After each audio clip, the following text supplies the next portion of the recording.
Lisbonne, la ville aux 7 collines, aux rues étroites, aux pavés glissants. Est-ce qu'on peut y vivre sans voiture? Oui, mais avec plusieurs surprises. Dans cette vidéo, je te raconte tout. Allez, c'est parti!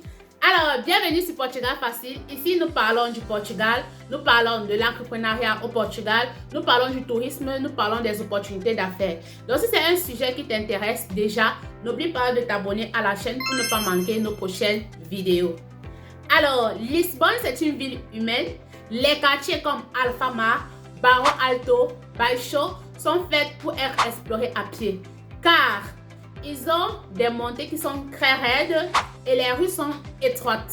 Mais bonne nouvelle, on s'y habitue vite et pour se perdre à pied à Lisbonne, c'est un vrai bonheur.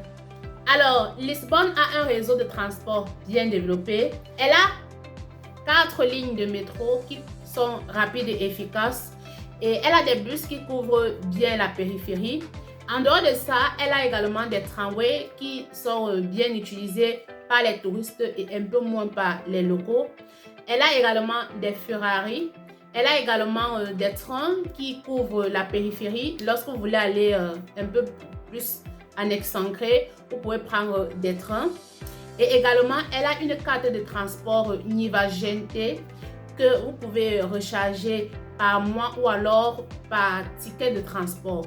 Ça veut dire par mois, vous pouvez la recharger à 40 € et vous avez la possibilité de l'utiliser soit avec le bus, avec le train, avec le tramway, bref, avec tous les transports de la ville. Et cette carte est rechargeable une fois par mois si vous faites l'abonnement mensuel. Et chaque fois que vous faites les voyages, vous pouvez la recharger, mais elle vous coûtera encore un peu plus cher. Si vous êtes touriste, vous pouvez la recharger chaque fois que vous prenez le transport. Mais si vous êtes un habitant de Lisbonne, il est préférable de la recharger une fois par mois à hauteur de 40 €. En dehors de ces moyens de transport, vous avez également ici à Lisbonne des vélos et des trottinettes électriques que vous pouvez utiliser pour vous déplacer dans la ville. Mais attention, il y a des endroits qui sont interdits de circulation. Vous pouvez l'avoir via des applications. Il vous suffit juste de télécharger l'application sur votre mobile et vous commandez votre trottinette. Et une fois l'avoir commandée, vous pouvez la prendre où elle est stationnée et vous circulez. Donc, elle est payante, c'est pas gratuit. Donc, une fois que vous l'avez, vous pouvez circuler dans toute la ville, sauf dans les endroits où elles sont interdites de circuler. Alors, vivre à Lisbonne sans voiture, c'est totalement faisable si tu choisis bien ton quartier.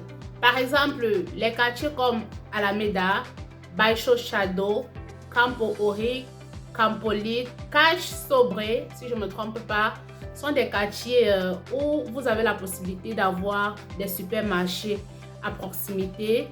Vous avez la possibilité d'avoir des marchés à proximité, des cafés, des restaurants à proximité.